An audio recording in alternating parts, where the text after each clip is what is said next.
SLMTB boss. අයිබෝවන් හැමෝටම විශේෂ පණිවිඩයක් කියන්න තමයි යාවේ මේක බයිසිකල් ස්ටන්ට් කරන්න ආසාවෙන් ඉන්න ඒ වගේම මේ ක්‍රීඩාවට කැමැත්තෙන් ඉන්න හැමෝටම මේක වැදගත් වෙයි කියලා හිතෙනවා මේ පණිවිඩේ. ඒක නිසා හැමෝම අන්තිම තප්පරේ වෙනකම් බලන්න. ඒකත් දෙයක් කියනවා. ඒක මං අවුරුදු ගානකින් ඉඳන් try කරපු දෙයක්. මුලින්ම කියන්න ඕනේ ඇත්තටම මම කවුද කියලා දන්නේ නැති ගොඩක් අය ඇති මේ වීඩියෝ එක බලන. ඒක නිසා එයාලට මගේ හඳුන්වා දීමක් දෙන්න ඕනේ. මම පුබුදු මම සයිකල් ස්ටන්ට් ක්‍රීඩාව පටන් ගත්තේ කැලනි ස්ටන්ට් රයිඩර්ස් කියන කණ්ඩායමෙන්. ඒකත් එක්ක කැලනි ස්ටන්ට් රයිඩර්ස් කියන කණ්ඩායම ටික කාලයක් යද්දී ෆවුන්ඩර්ස්ලා දෙන්නෙක්. ඒ කියන්නේ නිර්මාතෘ දෙන්නෙක්. ඒ කියන්නේ කුෂාන් සහ පුපුදු. ඒ කියන්නේ මම එකතු වෙලා ඒ වගේම ඒ ටීම් එකට උදව් කරන්න අපේ ජනිත් හිටියා. අපි තුන්දෙනාත් එක්ක එකතු වෙලා කණ්ඩායමක් නිර්මාණය කරා. කැලණියට විතරක් සීමා නොවෙන්න, ඒ වගේම සයිකල් ස්ටන්ට් වලට විතරක් සීමා නොවෙන්න. ඒ කියන්නේ යුනිසයිකල්, රෝලර් ස්කේටින්, ස්කේට් බෝඩ් කියන මේ මාදිලි තව තුනකුත් දාලා අපි ලස්සන කණ්ඩායමක් නිර්මාණය කරා. ඒක තමයි අපේ ෆාස්ට් එකේ ආරම්භය.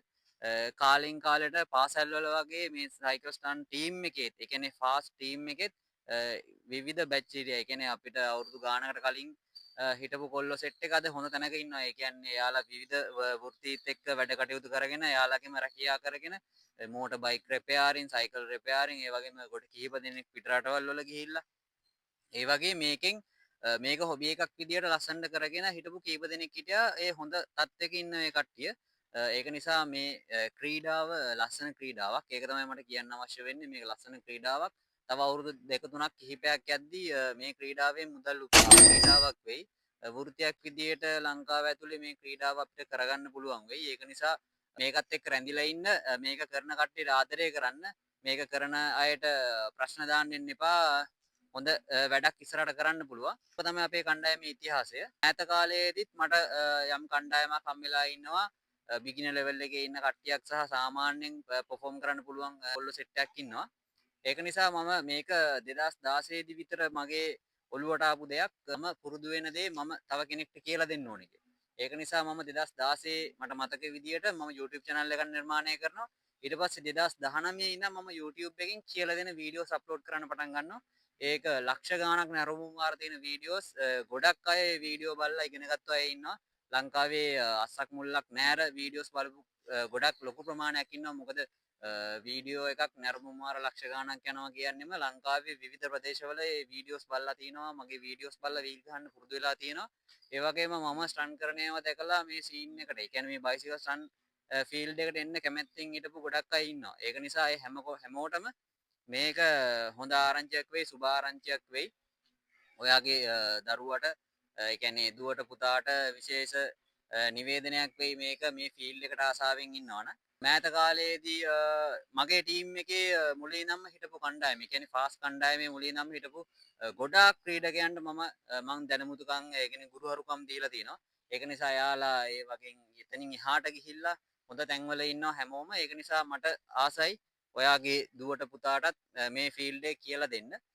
මේ කරන මේ ෆීල්ඩ් එකක් විදිහට මේක අපි ගත්තොත් මේක ඉස්සරහට හොඳ ලෙවල් එකට අපිට අරගෙන යන්න පුළුවන්. ඒක නිසා තමයි අද මේ වීඩියෝ එක අරගෙන ආවේ. අපිට ඕනම දෙයක් අපි සල්ලියක් මුදලක් දීලා ගත්තොත් තමයි අපිට ඒකේ වටිනාකමක් තියෙන්නේ. නැත්නම් අපිට කවුරු හරි කෙනෙක් මොනවා හරි නිකන් දුන්නොත් ඒක කිසිම කෙනෙක්ට වටින්නේ නැහැ. ඒක නිසා මේ ෆීල්ඩ් එක මම අද නෙමේ දැන් 2020 තමයි මේක කරන්න හිතාගෙන හිටියේ. නමුත් ඒක කරන්න අවස්ථාවක් හම්බුනේ නැහැ. මගේ Facebook post එක ඔයාලා දකින්න නැතුව ඇති. දැකපු අය ලොකු ප්‍රමාණයක් හිටියේ ඒ කාලේ. මොකද මේ post එකට ගොඩක් react තිබ්බා. 2020 දී මං හිතන්නේ මේ post එක මං upload කරනවා මේ field එකට ආස කරන අයට. fast stunt academy එකක් අපි ආරම්භ කරනවා. ඒ කියන්නේ ටීම් එකේ ඉන්න අයට අමතරව පිටින් අයට අපි cycle stunt කියලා දෙන ක්ලාස් එකක් පටන් ගන්න. ඒක නිසා ඒක අද ඉඳන් මේ වීඩියෝ එක බලන වෙලාවෙ ඉඳන් ඒක විවෘතයි හැම කෙනෙක්ටම. ඒ කියන්නේ බයිසිකලයක් පදින්න ආසාවෙන් ඉන්න ඔයාගේ පොඩි ළමයාට පවා බයිසිකලයක් පදින්න කියලා දෙන්නේ කොහොමද? බයිසිකලයක් වැටෙන්නේ නැතුව පදින්නේ කොහොමද? ඒ වගේම ස්ටන්ට් එකක්, බේසික් ස්ටන්ට් එකක් හරියට කරන්නේ කොහොමද? ඊට පස්සේ දැන් ඔය අපි අපේ ලෙවල් එකේ ස්කිල් එකට එන්නේ කොහොමද? හැම දෙයක්ම ඔයාලා හැමෝටම A to Z මම කියලා දෙන්න බැඳී ඉන්නවා. ක්ලාස් එක තියෙන වෙලාව අපිට කතා බහ කරගන්න පුළුවන්. හැබැයි ක්ලාස් තියෙන දවස් දෙකක් තියෙනවා. සෙනසුරාදා සහ ඉරිදා කියන දවස් දෙකම මම ක්ලාස් කරන්න පටන් ගන්න තමයි හිතාගෙන ඉන්නේ සවස් කාලයේදී. ඒක නිසා සෙනසුරාදා දවසේ එන්න පුළුවන් අය සහ ඉරිදා දවසේ එන්න පුළුවන් අයට පුළුවන් මේ දවස් දෙකෙන් එක දවසක් තෝරගන්න. අර මම කලින් කිව්වා වගේ අපිට නිකන් දෙයක් හම්බුනොත් වටින්නේ නැති නිසා මේකෙදී ක්ලාස් ෆීස් විදියට මම පුංචි ප්‍රමාණයක මුදලක් අය කරනවා එන මේ හැම කෙනෙක්ගෙම ඒගේම ස්ටන්ට් එකක් හරියට කරද්දී අපි දැනට නම් ලංකාවේ ඉන්න කිසිම කෙනෙක් මං හිතන්නේ හෙල්මට් එකක් ග්ලව්ස් දෙකක් නී ගාඩ් දාලා මේ ස්ටන්ට් එකක් කරන්නේ නැහැ. හැබැයි අලුතෙන් එන ජෙනරේෂන් එකට අපි ඒ පුරුද්ද ඇති කරන්න ඕනේ. මොකද නැත්තම් පිළිගැනීමක් නැහැ. මොකද සේෆ්ටි නැහැ කියලා කියනවා ගොඩක් තැන් වලට ගියායින් පස්සේ අපි ප්‍රොමෝෂන් එකක් ගන්න ගියත් අපේ ප්‍රොපෝසල් එකක් අපි කවුරු කාට හරි පෙන්නුවත් එයාලා ඒක කෙයා කරන්නේ නැහැ. මොකද අපේ සේෆ්ටි නැති හින්දා. අනිවාර්යයෙන්ම අපි මෙන්න මේ වගේ හොඳ හෙවි හෙල්මට් එකක් අපි පාවිච්චි කරන්න ඕනේ. මේ වගේ හොඳ හෙල්මට් එකක් පාවිච්චි කරන්න ඕනේ. ඒක හෙල්මට් එකෙන් අපිට අවශ්‍ය ආරක්ෂාව ලබා දෙනවා. නමුත් හෙල්මට් එකක් දැම්මා කියලා 100%ක් මේ ක්‍රියාදාමයක් අපි කරන්නේ ස්ටන්ට් එකක් කරන්නේ. ඒක නිසා 100%ක් අපිට කියන්න බෑ හෙල්මට් එකෙන් ආරක්ෂා වෙනවා කියලා. නමුත් හෙල්මට් එකෙන් 90%ක් විතර හොඳ ආරක්ෂාවක් ලැබෙනවා අපිට හොඳ හෙල්මට් එකක් දැම්මම. ඒ වගේම අපි ග්ලව්ස් දෙකක් යූස් කරන්න ඕනේ. මොකද අපි ස්ටන්ට් එකක් මුලින්ම අපි ප්‍රැක්ටිස් කරද්දී අපිව වැටෙන්න පුළුවන්. අපි ස්කිල් උනාට පස්සේ ග්ලව්ස් දෙකක් අවශ්‍ය නැති වෙන්නත් පුළුවන්. හැබැයි අනිවාර්යයෙන්ම හොඳ ග්ලව්ස් දෙකක් ඕනේ. ලංකාවේ ග්ලව්ස් ගන්න නම් ගොඩක් තැන් තියෙනවා. මෝටර් බයික් ස්පෙයා පාර්ට්ස් තියෙන කඩවල වල පවා ග්ලව්ස් දෙකක් අපිට ගන්න පුළුවන්. ඒ වගේම අපිට නී ගාඩ් දෙකක් ගන්න පුළුවන්. මේකත් හොඳයි. අපි ඇත්තටම මෙහෙම වැටුණායින් පස්සේ දනිස්සෙන් බිම වැටුණා නැත්නම් අපේ කෑලි ගිහින් තියෙනවා. අපි පොඩි කාලේ මේ ස්ටන් කරන්න කියලා වැටිලා හෙල්මට් එකක් යූස් කරන්න කියන්නේ හදිස්සි හරි බ්‍රේක් බැලන්ස් එක නැතුව ගියාන් පස්සේ පිටිපස්සට වැටෙද්දි ඔළුව පිටිපස්ස තමයි අපි ආරක්ෂාම කරගන්න ඕනේ. මේ මොකද ඔළුව පිටිපස්සේ වැදුනායින් පස්සේ මොකක් හරි ලොකු දෙයක් වුණොත් එතනින් එහාට වැඩක් නැහැ. අනිවාර්යයෙන්ම පැරලයිස් වෙනවා. ඒක නිසා මේ දේවල් හොඳට මතක තියාගන්න ඕනේ. අනිවාර්යයෙන් මම කිව්ව විදිහට ග්ලව්ස් දෙකක් ඕනේ, හෙල්මට් එකක් ඕනේ. ඒ වගේම මීට අමතරව අපි එදිනදා යූස් කරන දෙයක්ත් ඕනේ. ඒ කියන්නේ අපිට ෂූ දෙකක් ඕනේ. අපි හොඳ ඩෙක් ෂූ දෙකක් පාවිච්චි කරන්න ඕනේ. කැන්වස් දෙයක් වුණත් ප්‍රශ්නයක් නැහැ. ওই ටික තමයි අනිවාර්යෙන් ඕනේ ටික. නිසා මේ අපිට හෙල්මට් එකක්, ග්ලව්ස් දෙකක්, නී ගාඩ් ෂූ දෙකක් මුලින්ම ස්ටන්ට් ඇකඩමියට එද්දී ඔයාලා අනිවාර්යයෙන්ම ෂූ දෙකක් දාගෙන එන්න. අපි වීක්ලි එක යද්දී ඇකඩමියත් එක්ක යද්දී ඔයාලට අනිවාර්යයෙන්ම ඒවා අවශ්‍ය වෙන නිසා ඒ ටික ඔයාලා වෙනම අරගන්න ඕනේ. මොකද ඇකඩමියේ අපි මේවා විකුණන්නේ නැහැ. ඒක නිසා ඒවා පිටින් අරගෙන එන්න. මොකද ඔයාලට කැමති එක ඔයාලට ගිහිල්ලා අරගන්න පුළුවන් නිසා ඒක නිසා අනිවාර්යයෙන්ම සේෆ්ටි බලනවා. මෙතනින් එහාට සේෆ්ටි ඇතුව තමයි ඊළඟ පරම්පරාවක් අපි කියන්නේ ඊළඟ ජෙනරේෂන් එකකට මේ ස්ටන්ට් එක දායාද කරන්න ඕනේ සේෆ්ටි තියෙන ජෙනරේෂන් එකකට. මොකද එතකොට අපිට පුළුවන් මේක වෘත්තීය මට්ටමේ ක්‍රීඩකයෝ විදියට ජාත්‍යන්තරෙත් ඒ වගේ ක්‍රීඩකයෝ ඉන්නවා. ලංකාවේ මේ විදියට ස්ටන්ට් ඇකඩමි එකක් කරන පළවෙනි අවස්ථාව මේක වෙයි. සයිකල් ස්ටන්ට් ඇකඩමියක්. මොකද මෝටර් බයික් ස්ටන්ට් ඇකඩමි කීපයක් ඇකඩමියක් තියෙනවා ස්ටන්ට් කරන ජූඩ් අයියා කරන 90 ඩිග්‍රී ස්ට්‍රීම් එකේ ස්ටන්ට් ඇකඩමිය.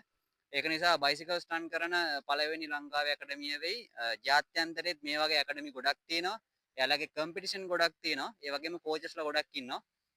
ඒක නිසා මම මේ පටන් ගන්න කෝචින් එකත් මම ලීගලි මේකට කොහොමද අපි හරියටම කරන්නේ මේ ස්ටන්ට් එකක් ෆේල් වෙද්දි කරන එක ඒ දේවලුත් මම ඉගෙන ගන්න ගම මේ දේවල් කරන්නේ හරියට මේ ටික හොඳට ප්‍රොසෙස් වෙවි තියෙනවා මේ දවස් ටිකේ ඒ දේවල් ගැන තමයි මම රිසර්ච් කරන්නේ. ඒක නිසා මේක තමයි ඔයාලට මුලින්ම කියන්න ඕනේ. මේ ෆීල්ඩ් එක හරියට ඉගෙනගෙන මේ බේසික් ස්ටන් කරන ටික හරියට ඉගෙනගෙන එයාලට ආසාවක් තියෙනවා නම් ෆාස්ට් කණ්ඩායමත් එක්ක එකතු වෙන්න. එයාලට ෆාස්ට් කණ්ඩායමත් එක්ක එකතු වෙන්න පුළුවන්. ඒක නිසා මෙන්න මේ විස්තරය ඔයාලට කියන්න උවමනා වෙලා තිබ්බා. ඒක තමයි මේ වැදගත් වීඩියෝ එකක් කියලා කිව්ව අන්තිම වෙනකම් බලන්න කිව්වෙත් ඒක නිසාම තමයි. මේක ෆාස්ට් ස්ටන් ඇකඩමි එකක් විදියට ආරම්භ කරනවා ෆාස්ට් කණ්ඩායමට. ඒ කියන්නේ තෝරගන්න ක්‍රීඩකයන් විදියට. ඒ වගේම මගේ YouTube channel එකේ ඒ කියන්නේ SLMTB boss කියන ඇඟිල්ලෙන් වැහිලා තියෙන මේ මගේ SLMTV බොස් කියන YouTube channel එකට මම වීඩියෝස් ලොකු ප්‍රමාණයක් අප්ලෝඩ් කරලා තියෙනවා මේ වීල ගහන්නේ කොහොමද ස්ටෑන්ඩ් අප් එකක් ගහන්නේ කොහොමද බ්‍රේක් හදාගන්නේ කොහොමද කියලා. හැබැයි ඔයාලා මගේ ෆිසිකලි ක්ලාස් එකට ආවොත් මෙතනට ආවොත් බයිසිකලේ අරගෙන ආවොත් බයිසිකලේ නැතුව ආවත් ඔයාලට සෙල්ලම් කරන්න මම බයිසිකලයක් දෙනවා ප්‍රැක්ටිස් කරන්න. ඒ කියන්නේ ස්කූල් එකට අවශ්‍ය බයිසිකල් ප්‍රමාණයක් මං ගාව තියෙනවා. ඔයාලට BMX ඊට පස්සේ ප්‍රෝටල් වීලින් සහ MTB ස්ටන් කරන්න මම බයිසිකල් හදලා තියෙනවා. ඒක නිසා ඔයාලට ඒවා පුරුදු වෙන්න පුළුවන්. මට ක්ලාස් ෆීස් එකක් විදියට ගෙවලා කොහොමද අපි ඒක කරන්න කියලා කතා බහ කරගන්න පුළුවන්. අනිවාර්යයෙන්ම මේ වීඩියෝ එක බලන්න. මේක මගේ Facebook ප්‍රොෆයිල් එකෙන් අප්ලෝඩ් කරනවා. ඒ වගේම YouTube channel එකෙන්. ඒක නිසා මෙතනින් පස්සේ වීඩියෝ සේරම අප්ලෝඩ් වෙන්නේ SLMTB boss කියන YouTube channel එක හරහා. ඒක නිසා ඒකෙන් විස්තර දැනගන්නත් පුළුවන්. පුළුවන් හැම කෙනෙක්ම මැසේජ් එකක් දාන්න. අනිවාර්යයෙන්ම රිප්ලයි කරනවා. මොකද වැඩ තත්ත්වයක් එක්ක කාර්යබහුල නිසා ෆෝන් එකේ ෆෝන් කෝල්ස් ආන්සර් කරන්න බැරි වුණත් මැසේජ් එකකට රිප්ලයි එකක් අනිවාර්යයෙන්ම දාන්න පුළුවන්. ඒක නිසා විස්තර දැනගන්න මේක කොහොමද වෙන්නේ මේ හැමදේම ඉන් ඩීටේල් ඔයාලට මම මැසේජ් එකක් කරහා කියලා දෙනවා. ඒක මේ ඒ විස්තර ඔයාලට ලබා ගන්න පුළුවන් මැසේජ් එකක් කරහා. ඒක නිසා බයිසිකලයක් තිබුණත් නැතත් ඒක එහෙම කැටගරි දෙකක් විදියට ඊට පස්සේ MTB ස්ටන් ප්‍රෝටල් වීලින් ඔය කැටගරි දෙකත් මිශ්‍රව යන්නත් පුළුවන් ඕනනම් තනි තනියෙන් යන්නත් පුළුවන්. ඒක නිසා මේ විස්තර හැමදේම දැනගන්න පුළුවන්. මැසේජ් එකක් දාන්න අනිවාර්යෙන් මේක මැසේන්ජර් එකට හෝ WhatsApp මැසේජ් එකක් දාන්න මම නම්බර ඔක්කොම පල්ලෙහායින් දාන්නම් ඩිස්ක්‍රිප්ෂන් එකෙන් දාලා තියන්නම්. ඒ නිසා ඕක තමයි මට කියන්න උවමනා වෙලා තිබ්බේ. මේ වීඩියෝ බලපු වෙලාවෙ ඉඳන් මේ ක්ලාස් එකට ඕන කෙනෙක්ට ජොයින් වෙන්න පුළුවන්. ඒක නිසා හැමෝටම ජය වේවා.